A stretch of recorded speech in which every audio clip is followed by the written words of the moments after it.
दोस्तों नमस्कार, मैं अमरिंदर पटेल। उत्तर प्रदेश की राजनीति में उठापटक जारी है। भारतीय जनता पार्टी ने निश्चित तौर पर अवधेश पासी जो सांसद हैं, मिल्कीपुर से पहले विधायक थे, अब अयोध्या फैजाबाद से सांसद बने, सीट खाली हुई और उस सीट पर अखिलेश यादव ने अवधेश पासी जी के बेटे अजीत पासी जी को टिकट दिए।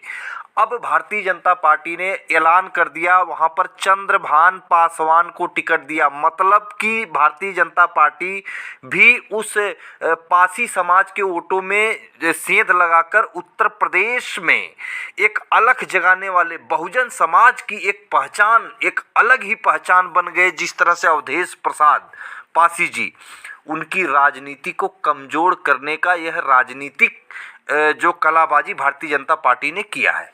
लेकिन क्या अवधेश प्रसाद पासी जी की लेगेसी को, उत्तर प्रदेश की लेगेसी को क्या भारतीय जनता पार्टी कमजोर कर पाएगी?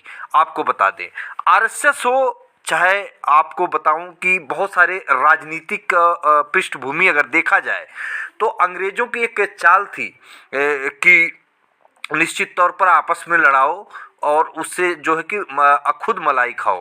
तो कहीं ना कहीं इस चीज़ की, इस पैटर्न पर भारतीय जनता पार्टी का आरएसएस भी काम करता हुआ दिखाई देता है कि आपस में ही राजनीतिक रूप से लड़ा दो, आपस में ही बिरादरियों को, और मलाई जो है ऊपर वाले खाते रहेंगे। तो क्या उत्तर प्रदेश की राजनीति में चंद्रभान पासी जी अवधेश पासी जी की राजनीति को खत्म कर देंगे? बात चंद्रभान पासी जी की नहीं है, बात है भारतीय जनता पार्टी की। भारतीय जनता पार्टी निश्चित तौर पर जिस तरह से सदन के अंदर बैठकर और जो कि सदन के अंदर खड़े होकर बोले कि बाबा साहब भीमराव अंबेडकर जी के ऊपर बयान दिए गृह मंत्री अमित शाह जी, और गृह मंत्री अमित शाह जी के बयान के बाद समाजवादी पार्टी हो चाहे बहुजन समाज पार्टी हो, बिल्कुल मुस्तैदी से ग्राउंड में उतरकर इसका विरोध जताया, माफी मांगो का नारा लगाया। अमित शाह जी से माफी मांगने की बात कही गई, लेकिन उन्होंने माफी नहीं मांगी। अब बात करते हैं अवधेश प्रसाद की। अवधेश प्रसाद बहुत ही बहुजन समाज के कद्दावर नेता हैं, जमीनी नेता हैं, 9 बार के विधायक, 1 बार के सांसद, कई बार के मंत्री। तो निश्चित तौर पर उनकी जो जमीन है, जो लेगेसी है एक बहुजन समाज में और सर्व समाज में, जो उनका एक कैडर है, जो उनकी बढ़त है, निश्चित तौर पर एक पासी समाज तो गर्व महसूस कर ही रहा है, साथ में बहुजन समाज भी गर्व करता है। और इस बहुजन समाज के नेता की राजनीति को कमजोर करने के लिए भारतीय जनता पार्टी ने इस तरह का एक राजनीतिक घुमाव वहां पर पैदा करके और जो चंद्रभान पासी जी को टिकट दिया है। चंद्रभान पासी जी अभी कभी भी चुनाव नहीं लड़े हैं, संगठन में रहे हुए हैं। तो क्या पासी वोट जो है, आपको बता दें कि अगर जाति समीकरण की बात करें तो पहले इस समझ लेते हैं, फिर बताएंगे कि क्या पासी समाज का वोटों में बिखराव होगा, ये भी मैं आपको बताऊंगा। पूरी असलियत यहाँ पर स्पष्ट हो जाएगी। बात करते हैं कि 60,000 यादव, लगभग 55,000 जो है कि पासी समाज का वोट है। वहाँ पर पासी समाज भी उतना ही है जितना यादव समाज है। 30 से 35,000 मुसलमान है, 50,000 आसपास ब्राह्मण है, 25,000 ठाकुर हैं और वैश्य भी 20,000 के आसपास हैं।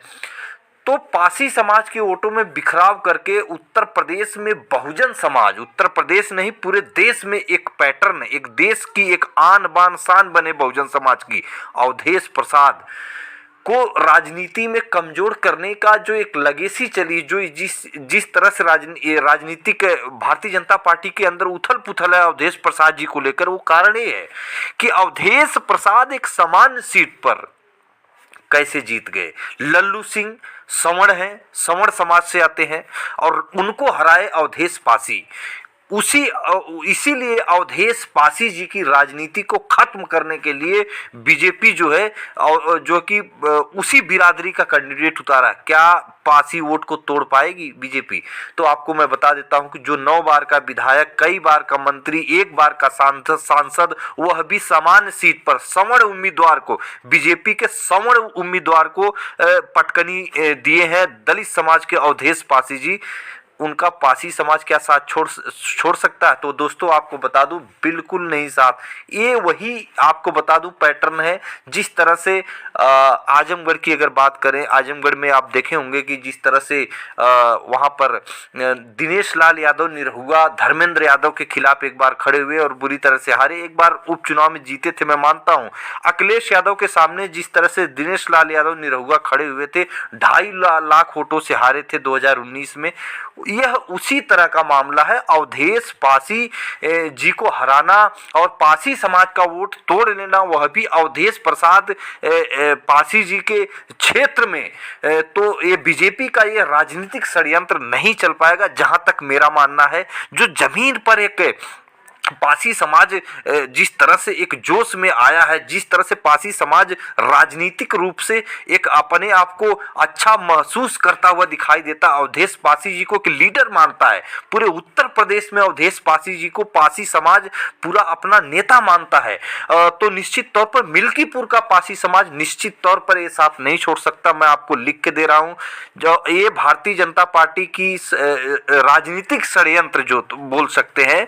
हालांकि सबको अधिकार है संवैधानिक रूप से किसी भी बिरादरी का उतारे, लेकिन भारतीय जनता पार्टी की यह रणनीति की दो आपस में एक ही बिरादरी को आपस में भिड़ाने की, राजनीतिक रूप से भिड़ाने का जो एक राजनीतिक षड्यंत्र फेल हो जाएगा। अवधेश पासी बड़े अखाड़े, बहुत ही मजबूत अखाड़े के खिलाड़ी हैं। नेताजी के साथ उन्होंने काम किया है और अखिलेश यादव जी उनको जो कि बराबर में बैठाते हैं, सम्मान देते हैं और नेताजी की तरह जो कि उनको आदर सम्मान जिस तरह से देते हैं अखिलेश यादव, यह जलन जो है कि कहीं न कहीं राजनीतिक जलन है जो कि भारतीय जनता पार्टी के अंदर, और एक सवर्ण उम्मीदवार को कैसे, लल्लू सिंह को कैसे हरा दिए, उसका बदला लेने के लिए भारतीय जनता पार्टी इस बिरादरी में तोड़फोड़ की राजनीति करने की कोशिश कर रही है, लेकिन इसमें नाकाम हो जाएगी निश्चित तौर पर। पासी समाज, यादव, मुस्लिम और बहुजन समाज में जितने भी, चाहे कोरी समाज हो, मौर्य समाज का वोट अच्छा खासा वहां पे है, ये सब समाजवादी पार्टी पीडीए के तहत ही आएगा जिस तरह पे जमीन पर वहां पे सर्वे दिखाई दे रहे हैं।